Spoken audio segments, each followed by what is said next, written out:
This is a Looney Studios podcast.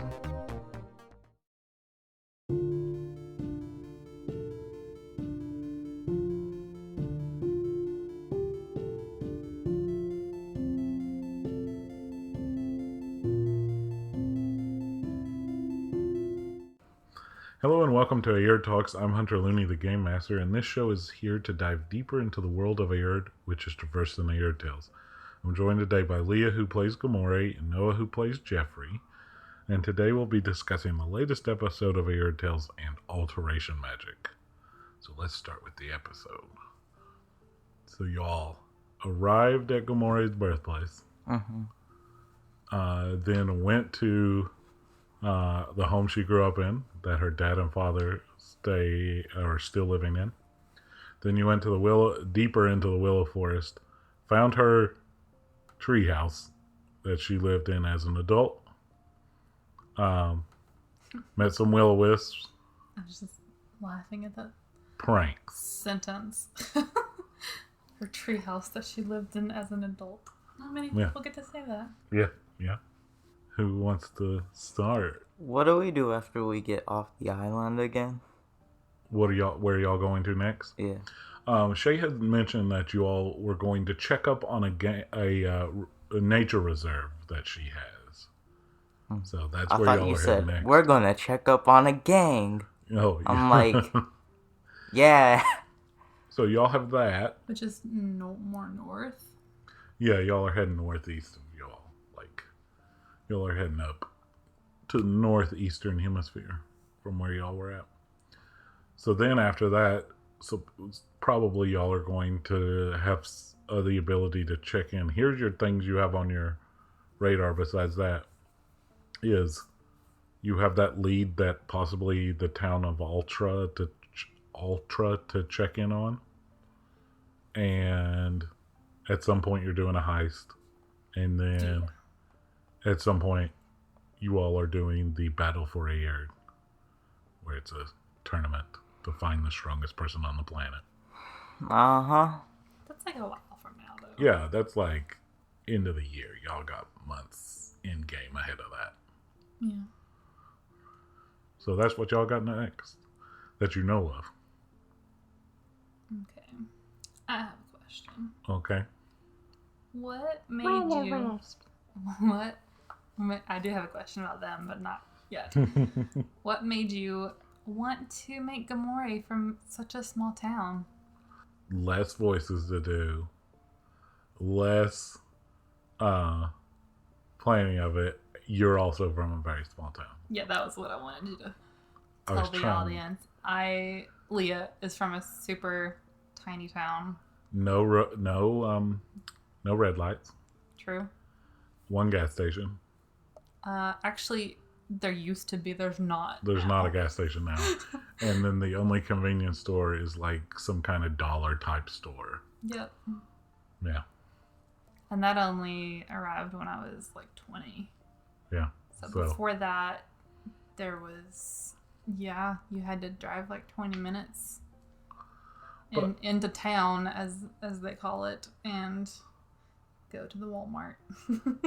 But also, like, I wanted it to be small to, like, feed the reason why she has such, like, I want to go out and explore so much. I know, it makes sense. I thought it was interesting. Well, yeah. That, because you didn't think it was going to be that small. I knew you did it because I'm from a small town, partially of that reason. And I just thought it'd be funny for other people to know that.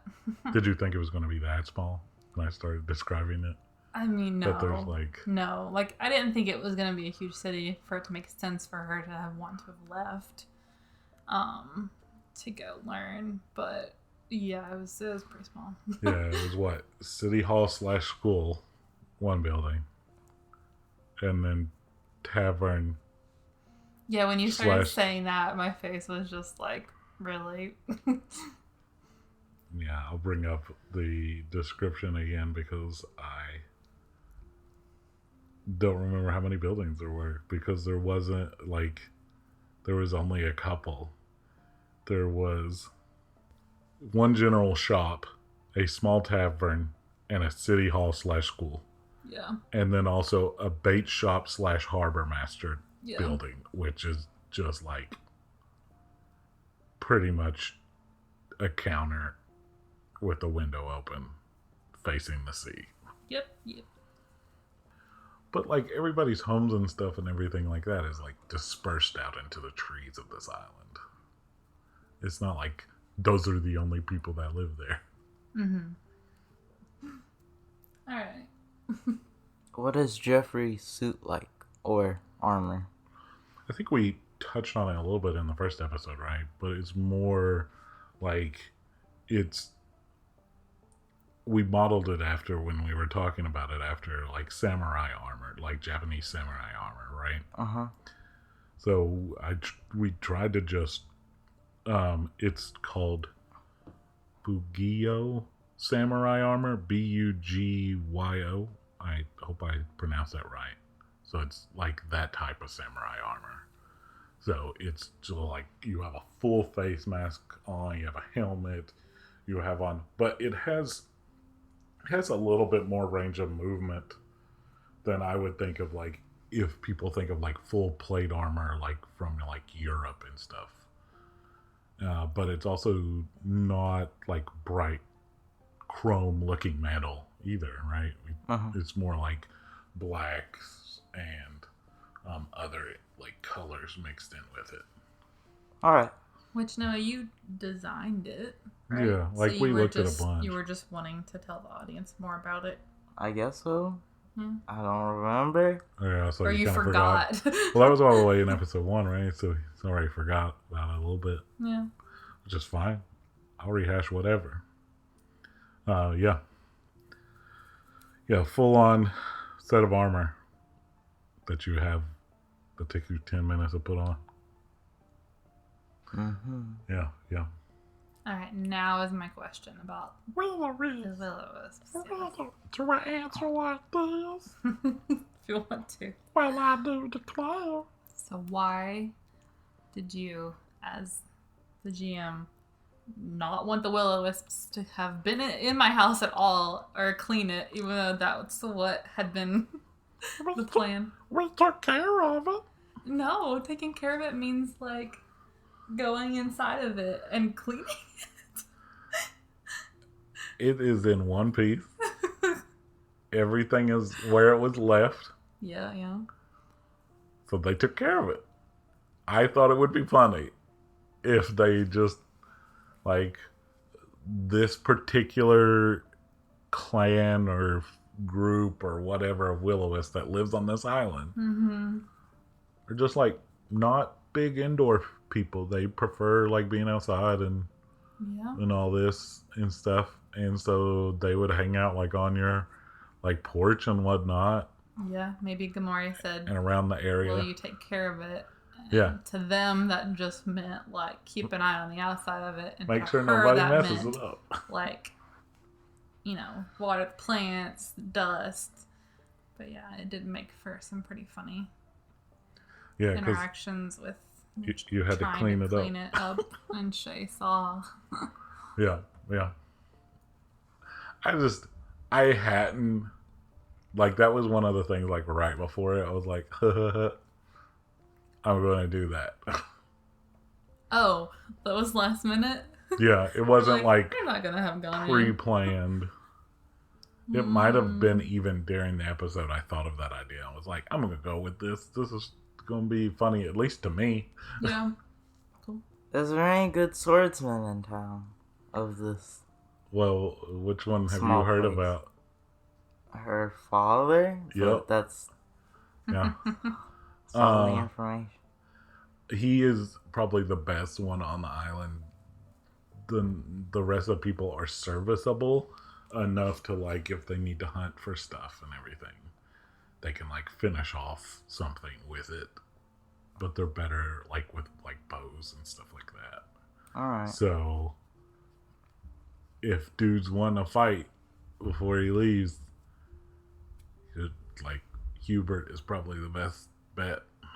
Mm-hmm. I mean, he taught Gamora how to use a sword.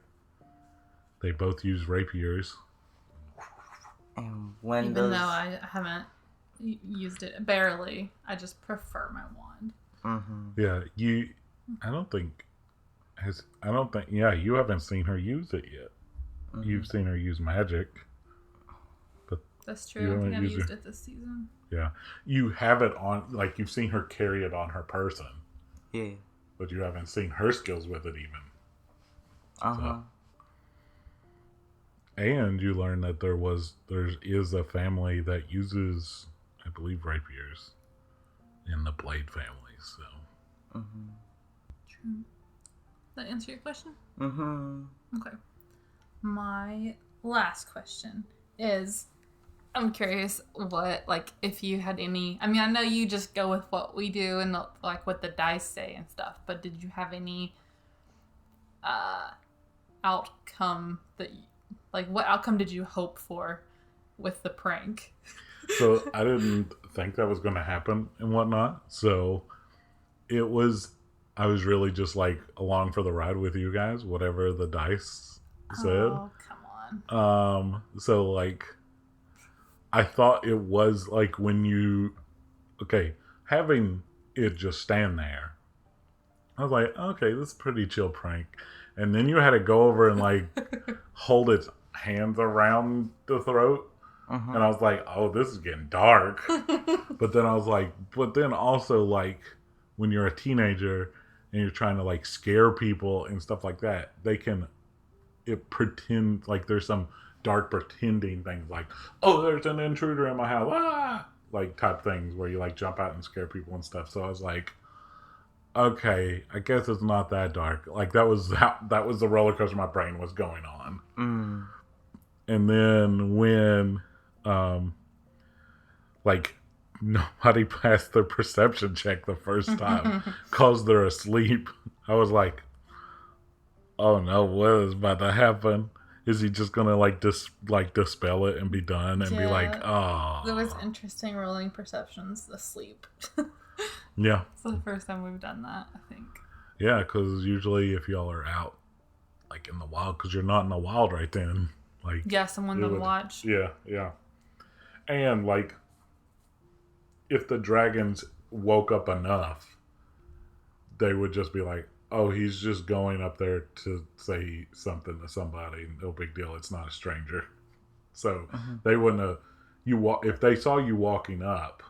That's why I didn't even roll for them. If they saw you walking up to the treehouse and going up there, they would just be like, man, and go back to sleep. Mm-hmm. So I didn't even roll for them for that part. Yeah. I had decided, like, when you escalated it to be choking me, I was having trouble because as Leah, I was like, I don't want to burn my house down. But also, like, if you legit woke up and someone was choking you, like, I thought Gamora would, like, fire a spell. Escalate as hard and as you yeah, could. like, I of course knew that it was a fake shadow, but I was like, I think she would go hard at it. And so did I do fire burst or? I don't remember. Torpedo missiles. Oh, yeah, I think you did missiles, yeah. Yeah, so, and then, they, like, barely projectiles, hit, that's what I think. Mm-hmm. Or something. I rolled really low. Yeah, so it didn't like blow a hole in your house or anything. Which was good. When you were about to do that, I typed in and I looked at a couple websites of what people made the HP for a like wooden wall. And then compared across them and then was like, okay, that's below that. It's fine. There you go. That was a fun addition to the story, Noah. Mm-hmm. Is this going to be something that Jeffrey tries to start it? It didn't go so well the first time, so he's just like, I'm done. Yeah. Plus, I also don't want to get fired, so yeah. Oh yeah, true.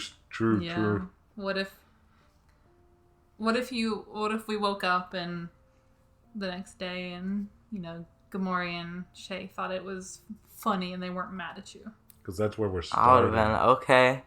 That's Would where you do it again then? I don't know. What if Gamora pranks you back?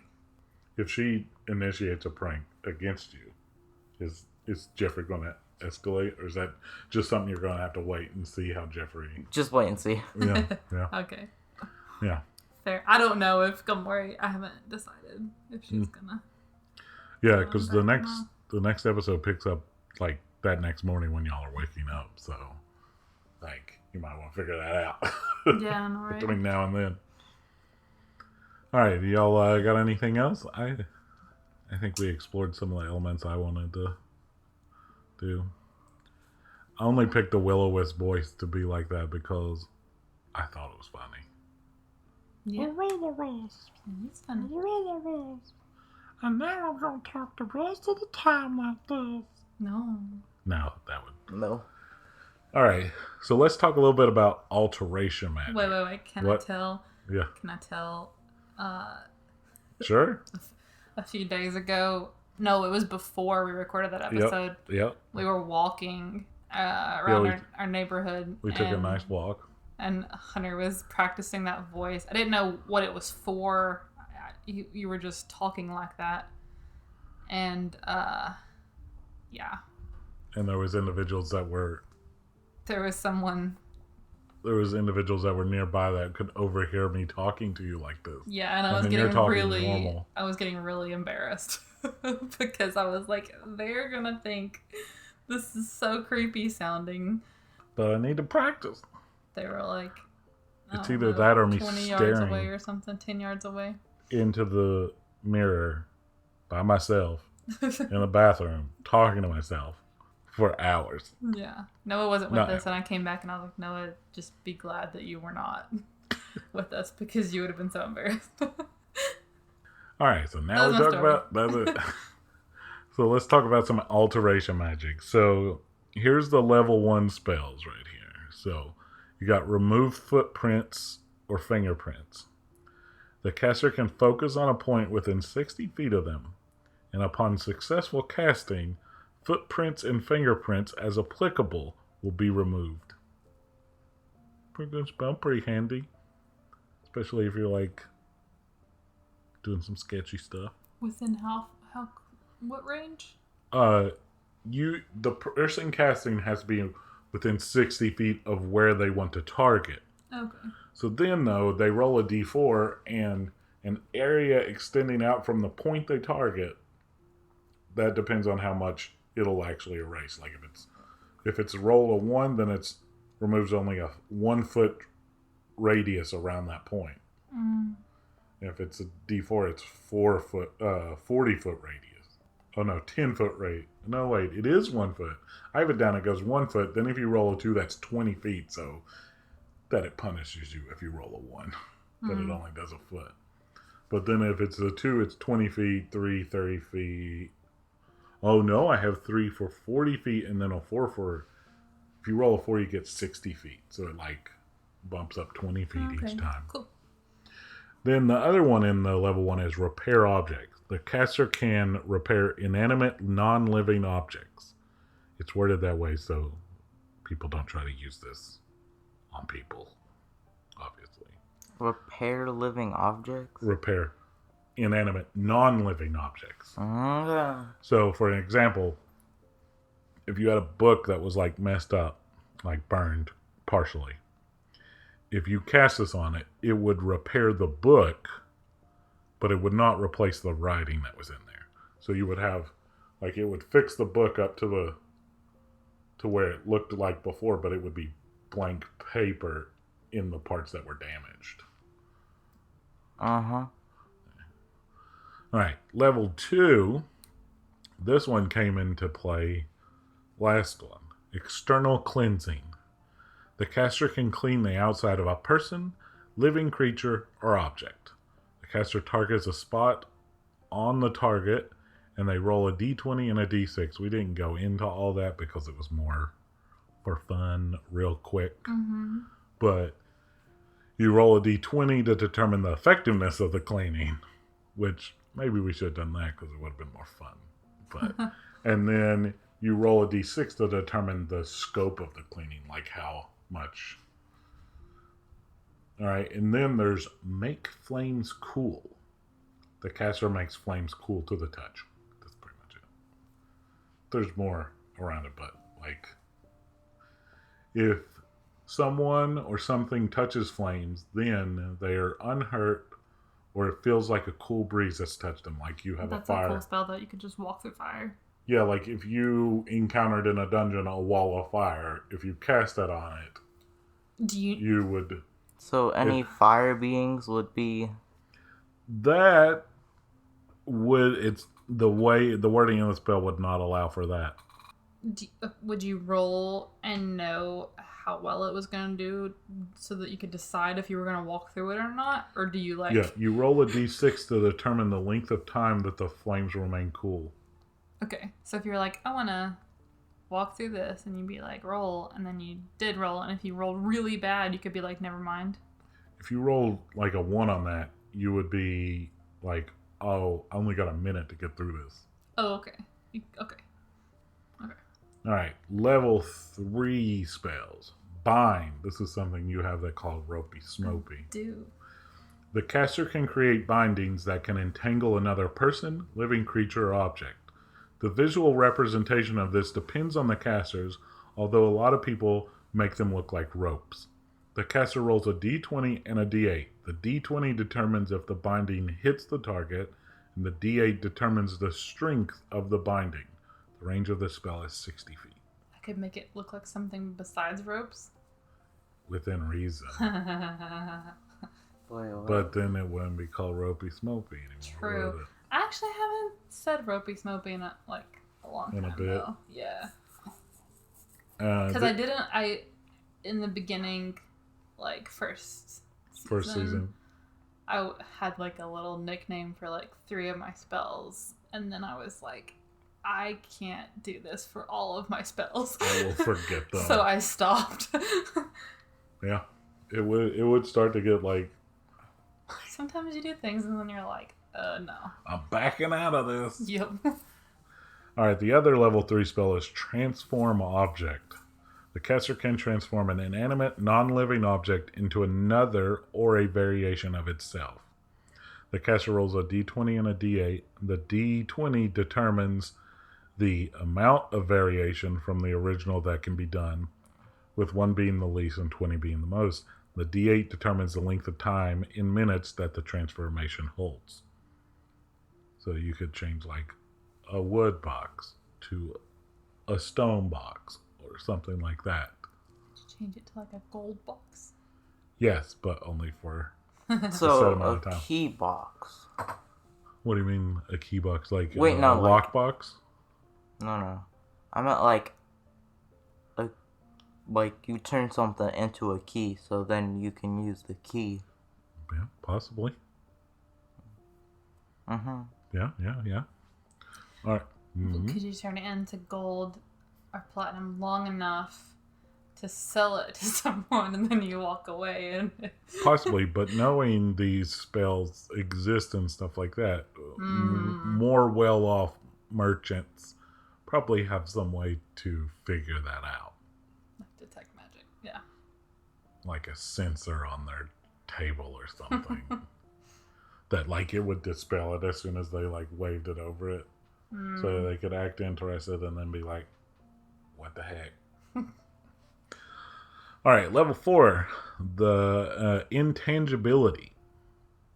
The caster can make a living creature, person, or object intangible. Intangibility makes the target unable to be touched or grasped and not a physical presence. This is represented by the target becoming a gas. In this way, a target can fly at the same speed as their movement through very small spaces, but not interact with liquids. Wait, so what happens if you cast that on yourself? Okay.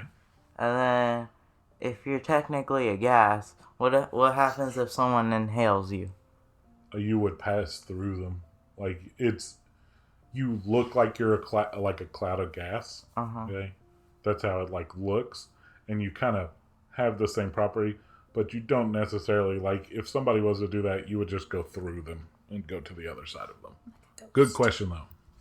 Huh? What was that? I said like a ghost. Yeah.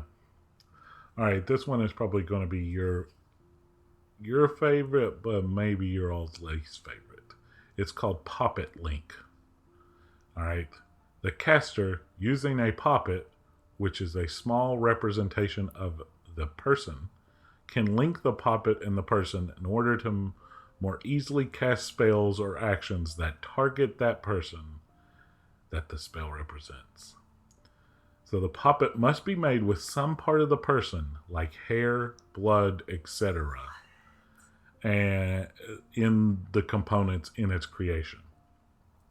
The caster will roll a d10 when trying to create the poppet, and the amount of spells or actions that the poppet link can endure is equal to that roll. The range of this spell is 5 feet. So if you had the hair of, let's say, Shay, and you put that hair on a little doll. Yeah, it's a voodoo doll. That's crazy. It is like-ish some aspects of some voodoo religions, but not. It's a little different, but also a lot like it. Okay. I just didn't want to, if you all use this, it's not that you're, stamping on people's religious beliefs about that. But there is magic out there that's like that, right? So, but if you, had a little cloth doll and then cast this and put somebody's blood on that doll, then you could, instead of being right beside them and target them with magic,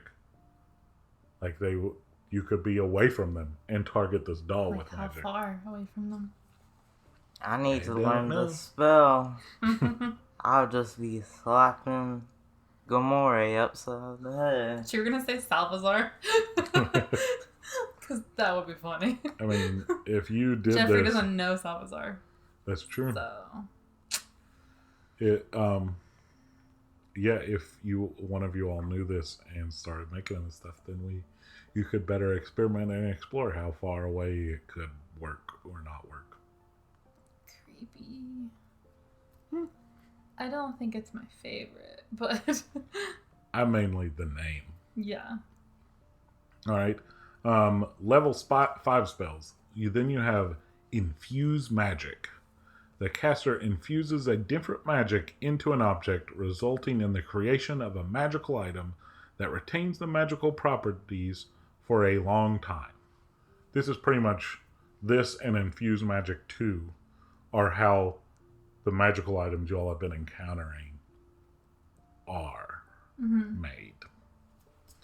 Then there's Imbue Magic 1, which the caster imbues a different magic into an object, resulting in the creation of a magical item that retains the magical properties for a short time. This is pretty much the spell that's built into your sword. So somebody used Infuse Magic to infuse the magic of Embed Magic into that button on your sword. So that then when you click that, it casts Imbue Magic, and it takes the less than the amount of the spell wood for lightning on your sword. So that's how it works. Cool. So then level 6 is just Infuse Magic 2 and Imbue Magic 2. They're more powerful versions of those that make the weapons and stuff stronger. Or items. Alright. Any questions about any of those? Any ideas? Yeah, we're good. Alright, that brings us to the end of this episode of Aerde Talks. In the next episode of Aerde Talks, we'll dive deeper into creation magic. Let's take some time here at the end to go over some information. I want to invite everyone to visit patreon.com/Looney Studios.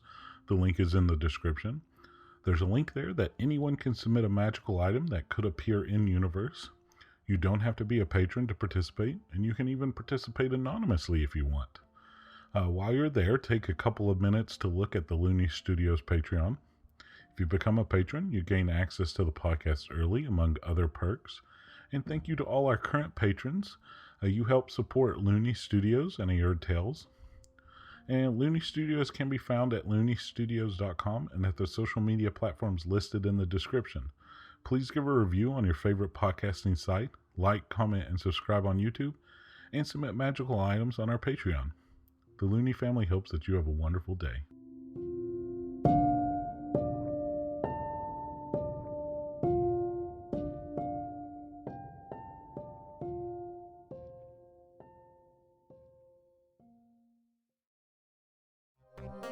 That was a Looney Studios podcast.